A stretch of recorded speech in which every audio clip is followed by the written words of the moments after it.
बिस्मिल्लाहिर्रहमानिर्रहीम। अल्हम्दुलिल्लाहि रब्बिल आलमीन वस्सलातु वस्सलामु अला सय्यिदिल अंबिया'i वल मुरसलीन सय्यिदिना व मौलाना मुहम्मदिन व अला आलिहि व अस्हाबिहि अजमईन।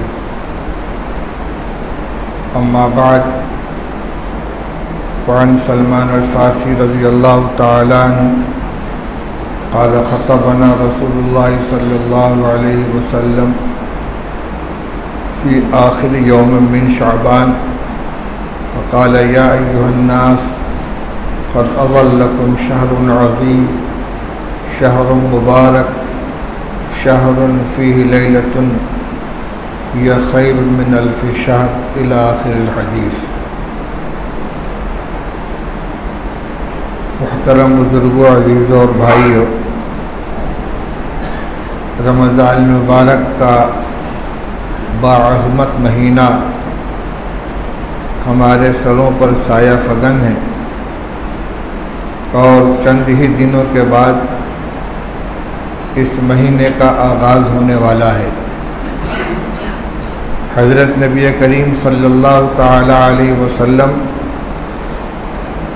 रमज़ान की आमद से पहले ही उसका एहतमाम शुरू फरमा देते थे। एक तो आप माह रजब में ये दुआ फरमाते थे, अल्लाहुम्मा बारिक लना फ़ी रजब व शअबान व बल्लिग़ना रमज़ान। ऐ अल्लाह, हमें माह रजब और माह शअबान में बरकत अता फरमा और हमें रमज़ान के महीने तक पहुँचा दे। दूसरी बात, जो हदीस मैंने अभी आपके सामने खुतबे के बाद पढ़ी है कि हज़रत सलमान फ़ारसी रज़ी अल्लाह ताला अन्हु इरशाद फरमाते हैं कि रसूलुल्लाह सल्लल्लाहु ताला अलैहि वसल्लम ने हमें शाबान की आखिरी तारीख़ में एक खुतबा दिया, वाज़ फरमाया, और उस वाज़ में आपने ये इरशाद फरमाया कि ऐ लोगों, तुम्हारे ऊपर एक बहुत ही अज़मत वाला महीना साया किए हुए है, आना ही चाहता है।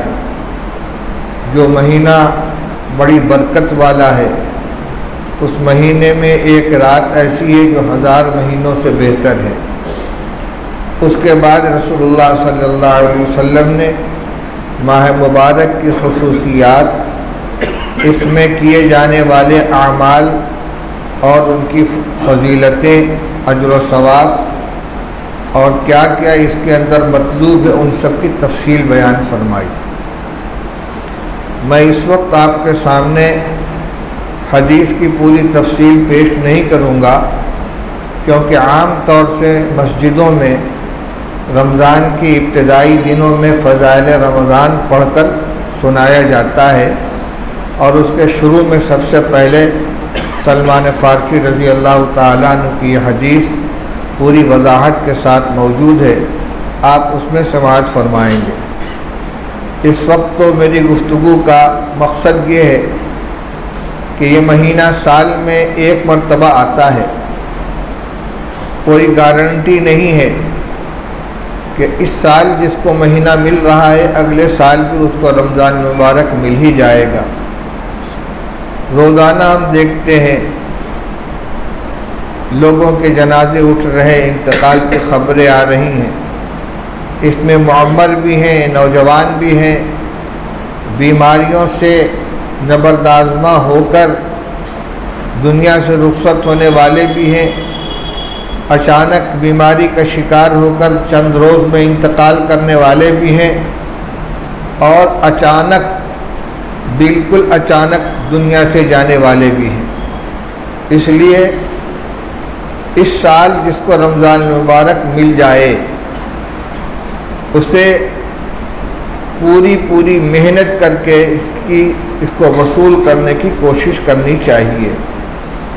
कुछ आमाल वह हैं जो रमज़ान मुबारक के साथ ख़ास हैं, यानी रमज़ान मुबारक का एक महीने का रोज़ा और पूरे महीने इशा की नमाज से फारिग होने के बाद 20 रकात तरावीह और तरावीह में एक कुरान पाक का सुनना या पढ़ना, ये वो अमाल हैं जो रमज़ान मुबारक के साथ ख़ास हैं। बाकी जो अमाल हैं वो हैं तो पूरे साल के, अगरचे उनका अहतमाम रमज़ान में कुछ ज़्यादा किया जाता है, जैसे कुरान पाक की तिलावत है, नफल नमाज़ें हैं, ख़ास तौर से तहज्जुद की नमाज है। ये पूरे साल की इबादत है, मगर आम तौर पर जितनी तिलावत रमज़ान मुबारक में हो जाती है और दिनों में उतनी तिलावत नहीं होती। ऐसे ही बहुत से अल्लाह के बंदे वो हैं कि जो सहरी के वक्त उठकर तहज्जुद की नमाज रमज़ान मुबारक में अदा कर लेते हैं, लेकिन पूरे साल उनको मौका नहीं मिलता। बहरहाल नेकी कमाने का जितना मौका मिल जाए वो गनीमत है, उसको हाथ से ज़ाया नहीं करना चाहिए, जाने नहीं देना चाहिए। हर चीज़ की तैयारी पहले से की जाती है और जो चीज़ जितनी अहम होती है उसकी तैयारी उतनी ही पहले से होती है। शादी ब्याह अगरचे शरीयत के मिजाज के एतबार से इंतहाई सादगी है, जिसमें 2 रकात नमाज पढ़ना और एक बच्चे और बच्ची को निकाह के बंधन में बांधना दोनों बराबर, इससे ज़्यादा उस पर कोई मेहनत नहीं है। लेकिन हमने अपने लवाजिम की बिना पर उसको बहुत लंबा चौड़ा अमल बना लिया है, तो उसी हिसाब से महीनों पहले उसकी तैयारी शुरू की जाती है। हमें कहीं सफ़र करना होता है, हज का सफ़र है तो महीनों पहले से तैयारी करते हैं, क्योंकि दूर दराज का सफ़र है। तजारती सफ़र भी अगर करना हो तो कुछ तैयारी करते हैं। तो मेरे भाई, ऐसा अजीम महीना जो आ रहा है, इसकी भी हमें तैयारी करनी चाहिए। वो तैयारी क्या है? अपने औकात की तरतीब बनाएं, निज़ामुल औकात मुरत्तब करें, ताकि जो हमारे तिजारत के औकात हैं, गद्दी के, कोठी के, काम करने के जो औकात हैं, उनको मुख्तसर से मुख्तसर रखें और ज़्यादा से ज़्यादा वक्त हमारा रमज़ान को कमाने में खर्च हो। एक तो रोज़ा है, उसका तो वक्त मुतय्यन है, उसमें न हम घटा सकते हैं, उसके वक्त में कोई कमी कर सकते हैं, न बढ़ा सकते हैं। लेकिन हमारा वक्त मस्जिदों में आम दिनों के मुकाबले में कुछ ज़्यादा गुजरे। अज़ान होते ही ये मस्जिद में आ जाएं, कुछ नफलें अदा कर लें, कुरान पाक की तिलावत में मशगूल रहें, दुआओं का एहतमाम करें, ज़िक्र में मशगूल रहें। इसलिए कि रमज़ान मुबारक में फ़र्ज़ इबादत का अजर 70 गुना हो जाता है और नफली इबादत का सवाब 70 फ़र्ज़ के बराबर मिलता है। तो ये मौका जो आ रहा है, इससे हमें पूरे तौर से फ़ायदा उठाना चाहिए कि औकात की तरतीब ऐसी बनाएं कि जो कमाई करने का वक्त है रोज़ा का, उसमें हमारे पास कोई हमारे सामने कोई दूसरी मशगूलियत रुकावट बनकर ना आए। इसके अलावा ख़ास तौर पर जो बात अर्ज़ करनी है, रोज़ा तो हम रख लेते हैं, लेकिन रोज़े के जो फ़ज़ाइल हैं, जो उसकी बरक़ात हैं, उसके जो असरात हमारी ज़िंदगी पर मुरतब होने चाहिए कि रोज़ा रख कर हमारे अंदर तक़वा की सिफत पैदा हो जाए, गुनाहों से बचने का मलका हो जाए, आदत पैदा हो जाए। ये आसार मुरतब इसलिए नहीं होते कि रोज़े के आदाब की हम पूरी रियायत नहीं करते। फ़ज़ाइल रमज़ान आप सुनेंगे इंशाअल्लाह, उसमें शेखुल हदीस मौलाना मोहम्मद ज़करिया साहब रहमतुल्लाह अलैह ने उसको मुस्तकिल बयान फरमाया है। मुख्तसरन रसूलुल्लाह सल्लल्लाहु अलैहि वसल्लम की एक रवायत सुन लीजिए कि रसूलुल्लाह सल्लल्लाहु अलैहि वसल्लम ने फरमाया कि बहुत से रोज़ेदार ऐसे होते हैं जिनको रोज़े में भूख प्यास के अलावा कुछ हाथ नहीं लगता, और बहुत सी रात की इबादत करने वाले ऐसे होते हैं कि जिनको बेदारी के अलावा कुछ नहीं मिलता। तो रोज़ा हमारा भूख प्यास का मजबूआ बन कर न रह जाए और हमारी रात की जगाई सिर्फ बेदारी बन कर न रह जाए, उसके लिए क्या करना होगा? अपनी ज़ुबान की हिफाजत, अपने आँख की हिफाजत, अपने दिल और दिमाग की हिफाजत, अपने हाथ पैर की आज़ा और जवारे की हिफाजत, हर उज़्व से सादिर होने वाले गुनाह से अपने आप को बचाना। और कोई भी ऐसा अमल करने से गुरेज करना जिससे रोज़ा मुतासिर होता है और उसकी बरकत या उसकी अज़मत मजरू होती है, जिसको इंशाअल्लाह आप किताब के अंदर सुनेंगे। तो मकसद ये है कि आने से पहले रोज़े के इस्तक़बाल की तैयारी करें और रोज़े के अय्याम में पूरे तौर से रोज़े को वसूल करने की कोशिश करें। इस वक्त मैं चंद और मुतफ़र्रिक़ बातें मस्जिद और नमाज से मुताल्लिक़ अर्ज़ करना ज़रूरी समझता हूँ, क्योंकि उसमें हमारी तरफ से कोताहियाँ होती हैं। एक मसला है कुर्सी पर नमाज पढ़ने का। इस सिलसिले में जो मसला है उसको समझ लेना चाहिए। कुर्सी पर बैठने वाला आदमी ज़मीन पर सजदा नहीं कर सकता। तो मसला ये है कि जो शख्स ज़मीन पर बैठकर पेशानी ज़मीन पर रख के सजदा कर सकता है, उसके लिए कुर्सी पर नमाज पढ़ना जायज़ नहीं है। सिर्फ़ घुटने की तकलीफ़ है या खड़े होने की तकलीफ़ है, इसकी वजह से कुर्सी पर बैठ गए तो इसकी इजाज़त नहीं है। तरतीब ये है कि आदमी खड़े होकर नमाज अदा करे। खड़े होकर नहीं बैठ सकता, नहीं पढ़ सकता, तो बैठकर रुकू सजदे के साथ नमाज अदा करे। ज़मीन पर बैठकर रुकू सजदा नहीं कर सकता, तो इशारे से रुकू सजदा करके नमाज अदा करे। जो आदमी इस पोजीशन में पहुंच गया हो कि ज़मीन पर बैठकर भी सजदा नहीं कर सकता, उसके लिए कुर्सी पर बैठकर नमाज पढ़ने की इजाज़त है, क्योंकि उसका इशारा, उसका सजदा इशारे से होगा। अब वो इशारा चाहे ज़मीन पर बैठकर करे चाहे कुर्सी पर बैठकर करे। लेकिन जो आदमी सजदा ज़मीन पर कर सकता है और खड़ा नहीं हो सकता, उसके लिए इजाज़त नहीं है। लिहाजा जो लोग मामूली से उज़्र की बिना पर ज़रा घुटने में तकलीफ़ इसलिए कुर्सी पर बैठ गए, पहले देख लें कि मैं बैठ कर ज़मीन पर नमाज पढ़ सकता हूँ कि नहीं।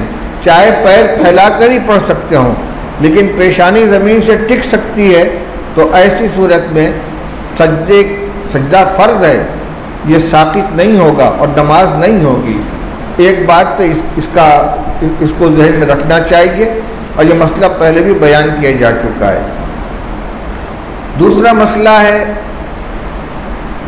मस्जिद में सफ़ों की दुरुस्तगी का। रसूलुल्लाह सल्लल्लाहु अलैहि वसल्लम सफ़ों की दुरुस्तगी का बहुत ज़्यादा एहतमाम फरमाते थे। आपने फरमाया कि अपने सफ़ों को दुरुस्त रखो, वरना अल्लाह ताला तुम्हारे दिलों के दरमियान इख्तिलाफ पैदा फरमा देंगे। हज़रत उमर रज़ी अल्लाह ताला अन्हु नमाज शुरू होने के वक्त एक आदमी को मुतय्यन करते थे कि पूरे में नज़र डाल कर देखे कि सब ठीक हो गई कि नहीं। सब ठीक हो गई तो फिर नमाज शुरू करते थे। सब की दुरुस्तगी में कई बातें हैं जो सब अहम हैं।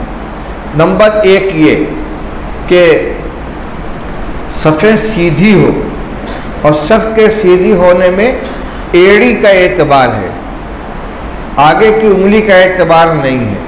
एड़ी अगर सबकी सीध में है तो पिंडली भी ठीक सीध में होगी, टखना भी सीध में होगा, मोंढा भी सीध में होगा, क्योंकि पंजा किसी का लंबा होता है, किसी का छोटा होता है। तो सफ़ें दुरुस्त की जाएं एड़ी के एतबार से। दूसरी बात यह है कि सफ़ों के दरमियान में खला नहीं होना चाहिए, मोंढे से मोंढा मिलाकर खड़े हों और सफ़ें बिल्कुल एक दूसरे से गुथ कर खड़े होना चाहिए।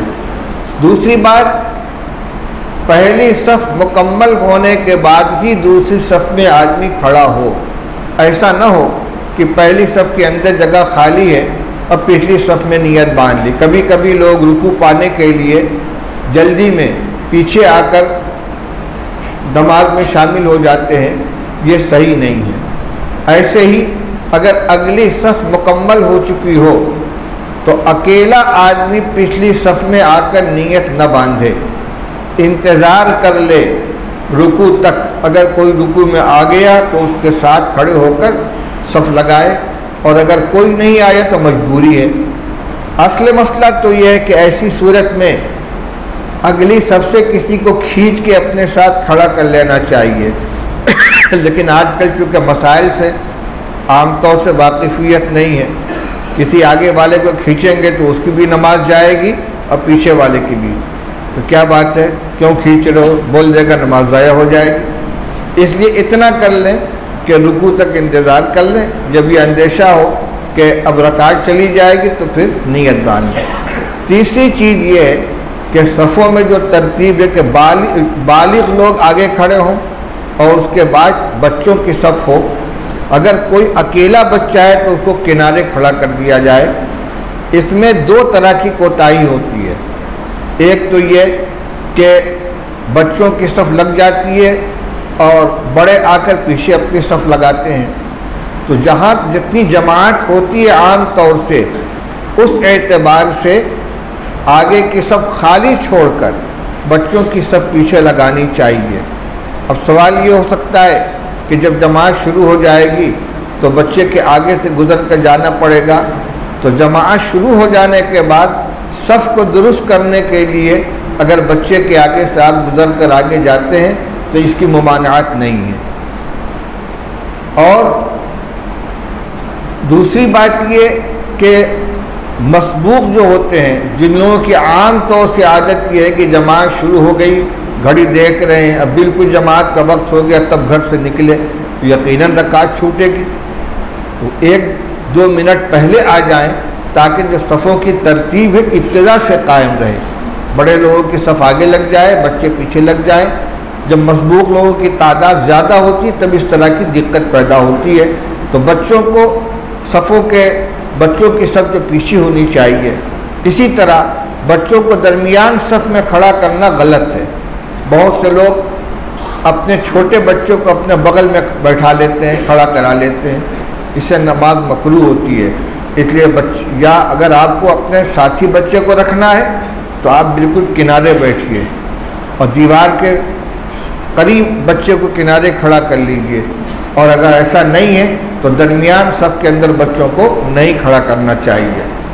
सफ़ की दुरुस्तगी में एक बात और भी है कि सफ़ दोनों तरफ बराबर फैलनी चाहिए।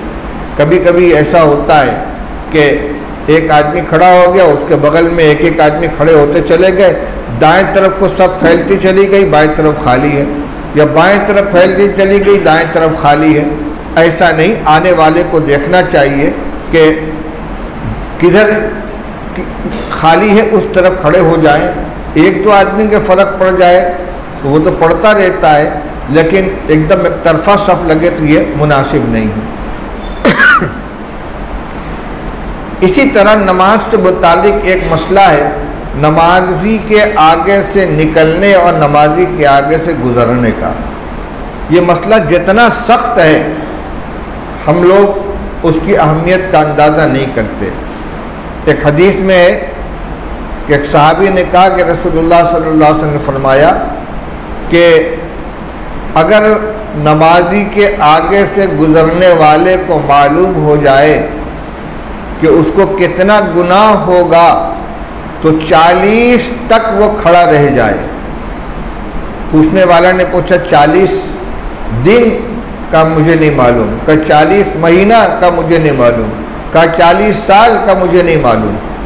लेकिन दूसरी हदीस में खुद रसूलुल्लाह सल्लल्लाहु अलैहि वसल्लम इरशाद फरमाते हैं कि अगर नमाजी के आगे से गुज़रने वाले को मालूम हो जाए कि उसको कितना गुनाह होगा तो 100 साल तक अपनी जगह ठहरा रह जाए और नमाजी के आगे से न गुजरे। इसकी रोशनी में तो वहाँ भी 40 साल मालूम होता है। मकसद ये है कि 40 साल तक या 100 साल तक अपनी जगह खड़े होकर इंतज़ार कर लेने में जो ज़हमत और परेशानी है आदमी उसको बर्दाश्त कर ले, लेकिन नमाजी के आगे से गुज़रने पर जो गुनाह है, जो वबाल है, उसके लिए तैयार न हो। इतना सख्त मामला है, लेकिन आम तौर से लोग इसका एहतमाम नहीं करते।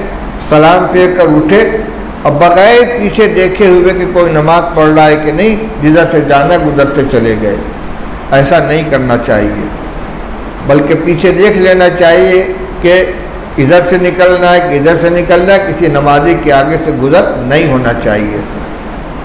एक है नमाजी के आगे से निकलना पीछे कोई शख्स नमाज पढ़ रहा है, आप उसके आगे बैठे हुए हैं।